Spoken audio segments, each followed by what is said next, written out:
Bonsoir à tous, ravi de vous retrouver pour vos éditions du week-end. Voici les titres de l'actualité de ce vendredi 15 août. Le 15 août, jour férié en principauté, c'est l'un des mystères de la Vierge Marie que l'on célèbre. L'abbé Christian Menard nous dira tout sur l'Assomption.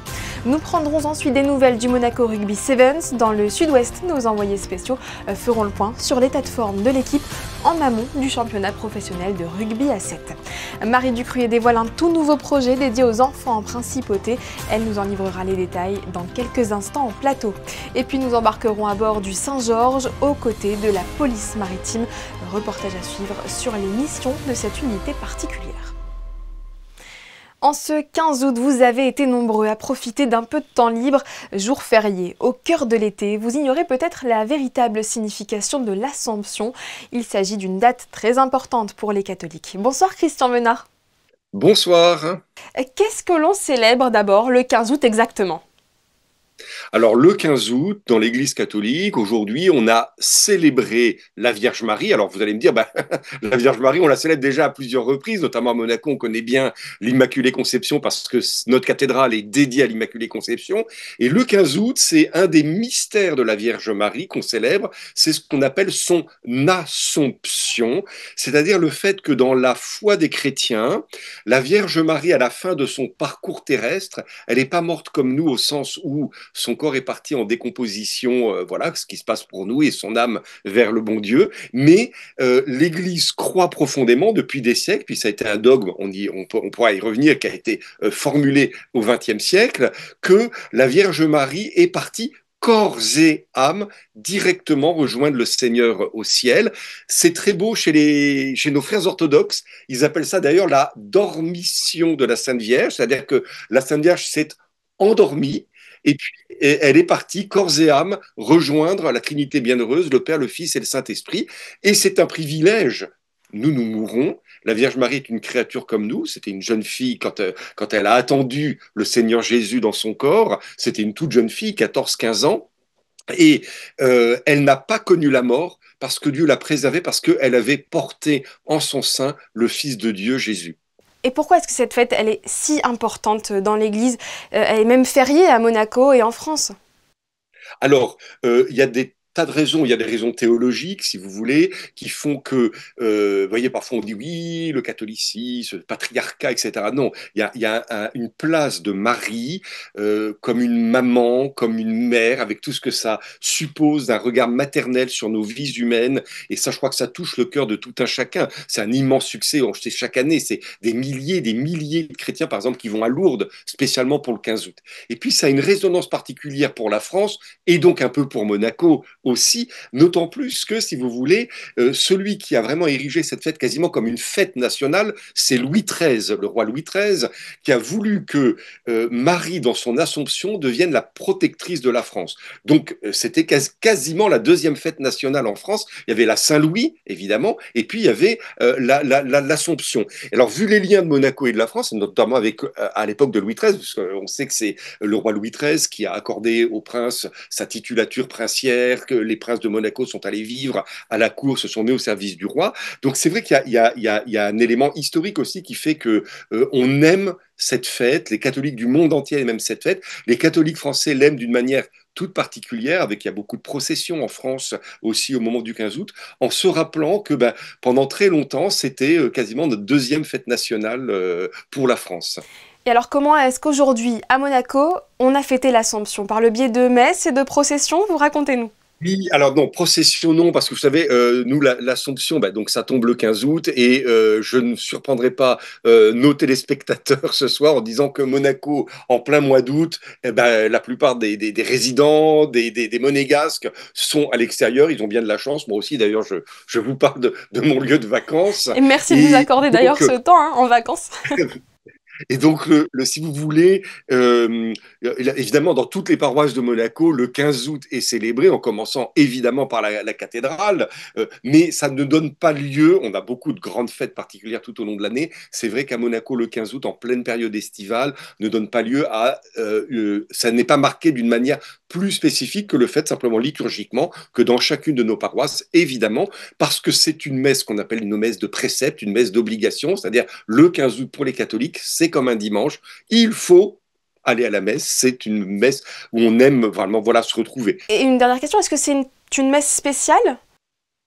Alors, c'est une messe spéciale en ce sens où elle est dédiée à la Vierge Marie. C'est une messe. Les textes de la messe nous invitent vraiment à contempler la Vierge Marie. Et si vous voulez, ce qui est très beau, et merci de se poser cette question pour finir, si vous voulez, c'est que dans cette fête, c'est un peu notre fête à nous tous. C'est un thème classique pour prêcher sur l'Assomption.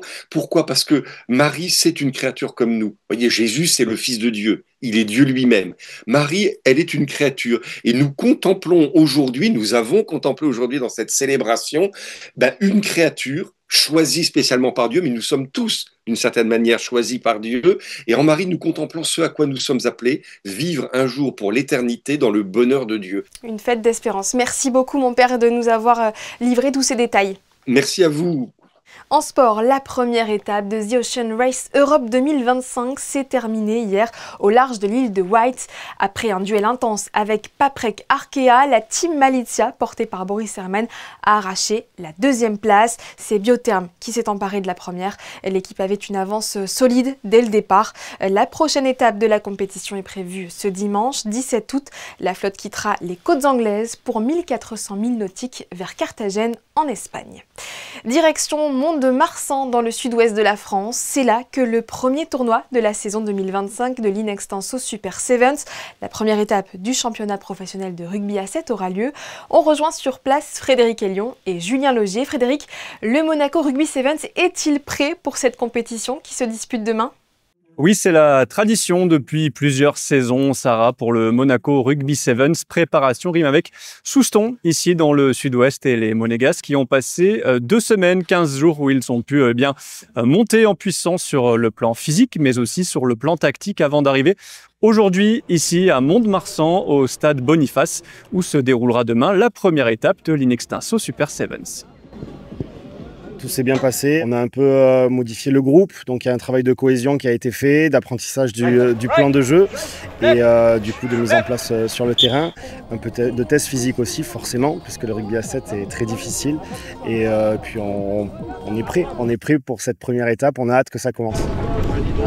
Sur le podium des 3 étapes estivales la saison passée, avec notamment un titre à Pau, le MR7 avait terminé 7e du tournoi final à Paris en février. Un résultat décevant qui a entraîné une remise en question. C'était précis, chacun respecte son rôle, on est dans le truc. Ça reste en tête, on a été un peu forcément blessé par cette 7e place, mais on s'en sert aussi pour grandir et apprendre de nos erreurs. Donc on repart avec un nouveau groupe, plus stable, plus homogène. Et donc il y a eu forcément une remise en question, mais on est prêt. 18 joueurs composent le groupe du MR7 avec plusieurs membres de l'équipe développement. Ils seront 15 joueurs sur la feuille de match demain. Des habitués, fidèles depuis des années, mais aussi des nouveaux au CV bien rempli, les fameuses surprises du président.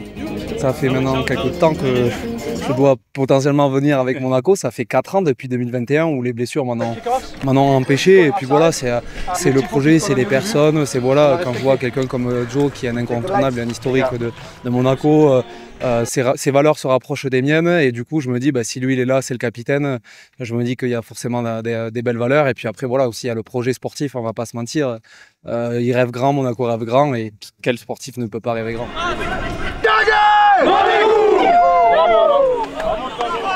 Et depuis l'instauration des 3 tournois estivaux, Sarah, le Monaco Rugby Sevens n'a jamais remporté le premier rendez-vous de l'été, que ce soit à Aix-en-Provence, à Clermont, à Perpignan ou ici déjà l'an passé à Mont-de-Marsan. Cette série va peut-être s'arrêter dès demain où le MR7 débutera son tournoi en 8e de finale face à Castres à 12h45. Une dernière donnée à prendre en compte, Sarah, la chaleur. Il faisait 40 degrés cet après-midi lors du Captain Run et des températures similaires sont attendues demain pour le tournoi. À noter que depuis 2021, le MR7 a toujours fini premier du classement à l'issue des 3 tournois estivaux devant les plus grosses écuries du top 14. Un tout nouveau projet à destination des enfants va bientôt voir le jour en Principauté. Il est porté par Marie Ducruet que nous avons le plaisir d'accueillir sur notre plateau. Bonsoir Marie Ducruet. Bonsoir. Merci d'avoir accepté notre invitation sur Monaco Info pour nous parler de votre tout nouveau projet. Vous avez décidé d'ouvrir une nouvelle aire de jeu pour enfants à Monaco. Comment cette idée est-elle née ? Alors c'est avec une amie qui sera mon associée, Élise Rouillard. On a toutes les deux enfants qui se suivent en âge, donc chacune un premier de 2 ans et l'autre de quelques mois. Et ça fait depuis plus de 2 ans maintenant, enfin de la naissance de nos premiers enfants, qu'on en parle et qu'on se dit qu'il manque quelque chose à Monaco ou dans la région. Qui puisse accueillir les enfants quand il pleut, quand il vente, quand il fait très chaud et qu'on ne peut pas aller au parc, bien qu'il y ait énormément de choses à faire en extérieur. Mais on avait cette envie de créer quelque chose en intérieur où aussi les parents pouvaient un petit peu se reposer pour ceux qui avaient des enfants un peu plus grands à partir de 2 ans et demi, 3 ans. Et c'est vrai que beaucoup de parents ont l'habitude d'aller en famille dans des cafés comme Starbucks, mais c'est vrai qu'il n'y a pas encore d'aire de jeu ou de choses proposées pour les enfants pour les occuper. Et ça se fait dans beaucoup de villes dans le monde, comme à Dubaï, Paris, New York, etc. Donc c'est de là que nous est venue cette idée de ramener ce genre de projet sur Monaco. Donc ce sera un espace pour les enfants, mais aussi pour les parents. Oui, alors en fait, dans l'espace, on aura une zone café pour les parents ou les enfants aussi, hein, mais pour que les parents puissent se détendre et laisser jouer les enfants tranquillement. Où est-ce que cette aire de jeu sera située ? Alors elle sera située à la résidence Emera, qui est juste derrière le jardin d'Apolline, donc boulevard Régnier 3. Donc très bien située, Condamine, accessible pour tous, avec plusieurs parkings à disposition, donc je pense que le lieu est parfait. Et elle est destinée aux enfants principalement de moins de 7 ans, mais il y aura aussi un espace pour les tout petits ? Oui, alors là on est vraiment parti sur une aire de jeu pour les 0 jusqu'à 7 ans, parce que de toute façon on le voit que les enfants au-delà de 7 ans n'ont pas les mêmes envies. Et on aura un espace complètement dédié aux 0-18 mois, dédié à la motricité, avec des compositions en mousse et autres, où là les parents seront avec les enfants. Et on aura des structures de jeu, donc pour les plus grands, avec un espace imitation, où on pourra retrouver un petit garage, un garage de pompiers, un café, un vétérinaire, mais aussi une structure de jeu comme on pourrait le trouver en extérieur, mais en intérieur. Cette création, baptisée Little Wonders, soit Petite Merveille, verra le jour en 2026. Quelles sont les étapes d'ici là ? Alors là, les étapes, on est en mois d'août, donc tout est un peu à l'arrêt, mais on est en train de faire valider donc, le permis de construire. On devrait débuter les travaux en septembre, donc on aura plusieurs mois de travaux et ensuite en parallèle on a notre prestataire qui est en Angleterre qui est en train de réaliser la structure pour enfants qui devrait venir livrer ceci fin novembre, début décembre et on espère une ouverture en janvier. Et certains parents ont déjà hâte. Pour monter ce projet, vous avez utilisé, j'imagine, votre expérience dans le marketing. Je rappelle que vous avez travaillé quelques années pour la Société des Bains de Mer et que vous avez créé tout récemment votre société. Oui, j'ai travaillé pendant 10 ans dans l'événementiel marketing et du coup j'ai créé ma société et c'est vrai que j'adore réaliser des événements pour du privé et notamment des anniversaires, mais là ce sera complètement 2 choses à part. Et donc la société que vous venez de créer, comment se passent ces premiers mois ? Elle est née en mai dernier ? Oui, c'est ça. Je l'ai lancée donc en mai, après le Grand Prix, et ça se passe plutôt bien. J'ai plusieurs demandes et je suis très contente. Je travaille sur de nouveaux projets et donc moi ce que j'adore, c'est recevoir une demande de clients et créer tout un concept autour de la demande, que ce soit pour du corporate, donc des dîners de gala et autres, ou du privé, des anniversaires, baptêmes, mariages. Voilà, donc 2 activités bien distinctes, hein, vous l'avez précisé. Merci beaucoup, Marie Ducruet, de nous avoir accordé cette interview sur Monaco Info. Merci à vous. Retour en mer et vous êtes nombreux à en profiter, que ce soit pour une baignade à la plage ou une sortie en bateau. Cette affluence demande une vigilance renforcée de la part de la police maritime. Au cours d'une matinée, Alban Gingembre et Thomas Deus ont suivi une patrouille à bord du Saint-Georges. Voyez le reportage.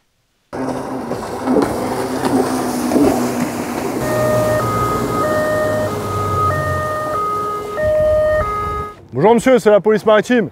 Vous pouvez couper votre coupe-circuit s'il vous plaît? Ok, parfait. Donc on vous a contrôlé, monsieur, suite à votre excès de vitesse dans le port. Sachez que c'est 3 nœuds dans un port, n'importe lequel, que ce soit en France ou à Monaco. Et de plus, tant que vous n'êtes pas à plus de 300 mètres des côtes, vous êtes limité à 5 nœuds. Hein. D'accord. Ok. Donc on va vous dresser 2 procès-verbaux pour ces infractions. Qui s'élèvent à 500 € chacune. Comme à chaque patrouille en mer, la police maritime ouvre l'œil. En jet ski ou à bord de l'un de ses navires, elle intervient pour la sûreté et la sécurité du plan d'eau. On va avoir donc 2 sorties en mer prévues dans la journée, une le matin avec l'équipe du matin, qui aura lieu surtout dans les chassés croisés de plaisanciers. On a des comportements des fois accidentogènes et le fait d'être sur l'eau nous permet de les anticiper et d'éviter des accidents. On va faire essentiellement de la prévention et dans les cas les plus graves, de la verbalisation parce que le comportement était trop accidentogène pour laisser libre cours à la personne. On va principalement surveiller tout ce qui est respect de la réglementation par rapport à l'aire marine protégée, notamment au niveau du larboteau. Intrusion de bateaux, savoir que depuis le début de la saison, on a eu quand même 14 bateaux qui sont entrés en infraction et qui ont été verbalisés.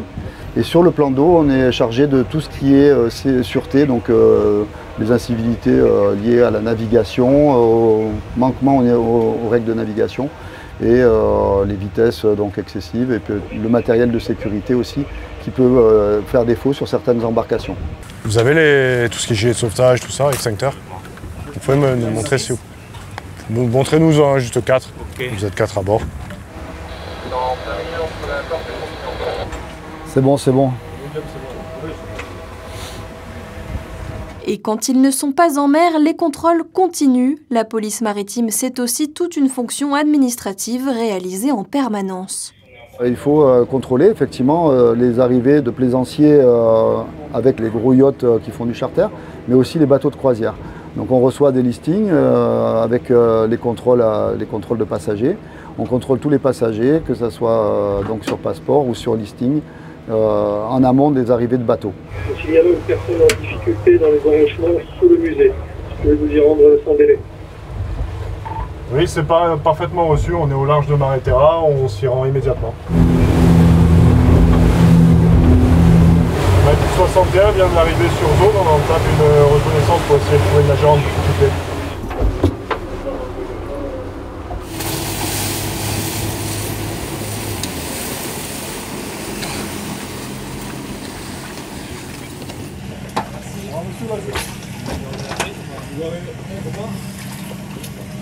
Vous avez marqué quelque part ou pas? Grimaldi 61 pour Golf Unité, on a récupéré la victime, donc un individu de sexe masculin conscient, fatigué, mais aucun trauma. Vous avisez les SP et peut être transporté au CHPG suite à aquastress. En termes de secours en mer, on est sous l'égide du CrossMed.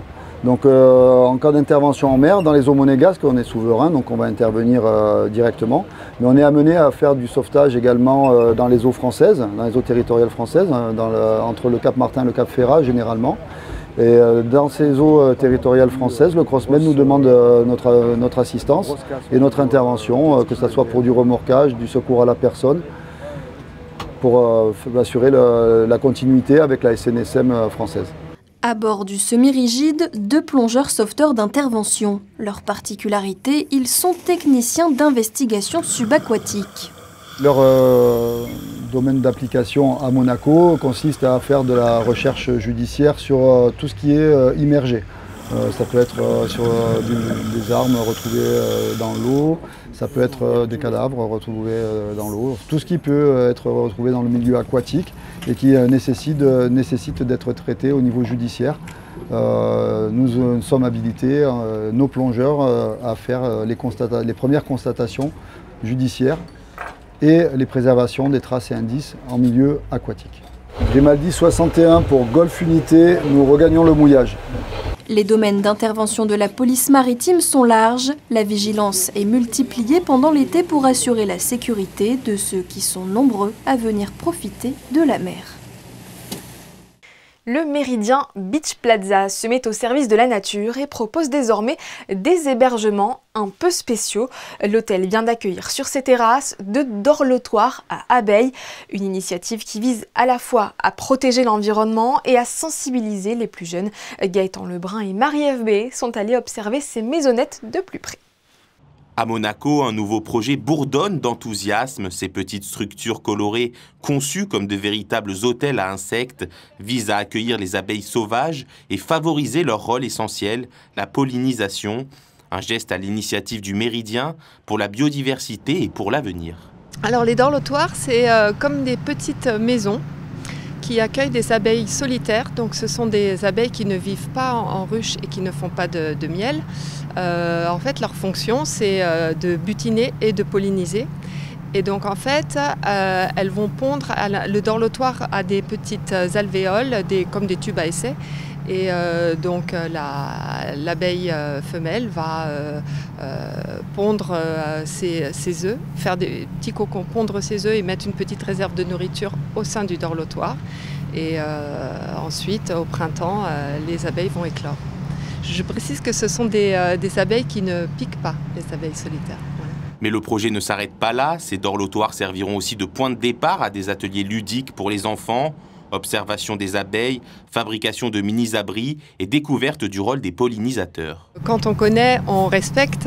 Donc ces dorlotoirs sur le toit peuvent effectivement servir pour des visites pour les enfants du Kids Club par exemple, mais aussi pour nos salariés ou pour des clients, pour les sensibiliser à cette cause importante sur la biodiversité, parce qu'il y a une extinction en masse actuellement des insectes. Donc tout ce qui peut être fait à un niveau individuel ou au niveau de l'entreprise, tout ce qu'on peut faire, c'est très important de le faire. Une démarche écologique et pédagogique au cœur même de la principauté. C'est l'une des activités touristiques phares de la principauté. Le succès du petit train Monaco Tour ne faiblit pas. Très prisé des visiteurs, il permet d'admirer les sites les plus incontournables de notre pays en moins d'1 heure. Camille Caloni et Paul Gougassian. En 40 minutes chrono, le petit train vous amène découvrir sans effort les plus beaux sites de la principauté. Chaque jour, des centaines de visiteurs choisissent cette option. Le rendez-vous est donné devant le musée océanographique pour un départ dès 10h30. Alors vous venez d'où ? À côté de Carcassonne. Voilà. Et ensuite on est venu en vacances à Saint-Raphaël et du coup on visite un peu tous les sites un peu à voir, quoi, comme Cannes, enfin, Saint-Tropez, on a fait un peu tous les alentours. Et là comme mon fils voulait voir à tout prix Monaco, parce que bon, ça évoque beaucoup de choses pour lui, les belles voitures, tout ça. Donc on est venu passer la journée. Première fois à Monaco ? Non, on est déjà venu il y a quelques années. Est-ce que vous avez déjà fait le petit train ? Non, ça sera une première. On adore le port, voir surtout les beaux bateaux. Voilà. Et vous, c'est pareil ? Ouais, la même chose. Moi, je viens surtout pour les belles voitures. Et la balade séduit autant par la vue que par les anecdotes qui l'accompagnent à travers ses casques, audio disponibles dans 12 langues différentes. Français Charles Garnier, le casino de Monte-Carlo, l'une des plus prestigieuses maisons de jeu au monde, affiche fièrement sa façade Belle Époque. 2 films de James Bond furent tournés ici. En parcourant les principales artères depuis le Rocher et sa sublime cathédrale jusqu'au fabuleux quartier de Monte-Carlo, les voyageurs sont conquis. Allez, une dernière photo pour la route, histoire d'emporter un bout de Monaco dans ses bagages. À noter qu'il faut compter 12 € par adulte et 6 par enfant de 2 à 10 ans. C'est la fin de cette édition, nous la refermons, le cœur tourné vers la lumière de l'Assomption. Ce matin, Edward Wright était présent pour immortaliser la messe. En voici les temps forts en images. La météo suivra, présentée par Alban Gingembre. Pour ma part, je vous donne rendez-vous demain à 19h. Très belle soirée à toutes et à tous sur Monaco Info.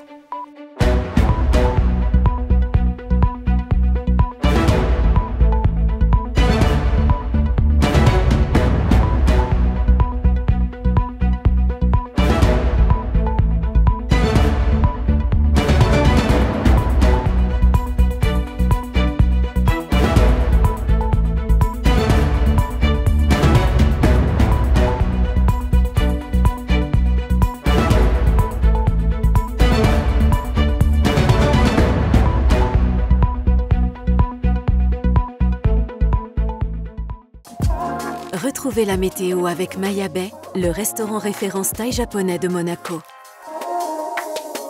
Bonsoir à tous, le soleil continue de briller en principauté, un ciel clair vous attend demain, presque sans nuages, des températures toujours aussi chaudes, 26 degrés le matin et jusqu'à 32 degrés l'après-midi. Faites attention à l'indice UV, toujours très élevé, profitez par exemple de la température de l'eau qui est à 26 degrés pour aller vous rafraîchir. Et puis le samedi 16 août, n'oubliez pas de souhaiter une bonne fête aux Armelles. C'était la météo avec Maya Bay, le restaurant référence thaï japonais de Monaco.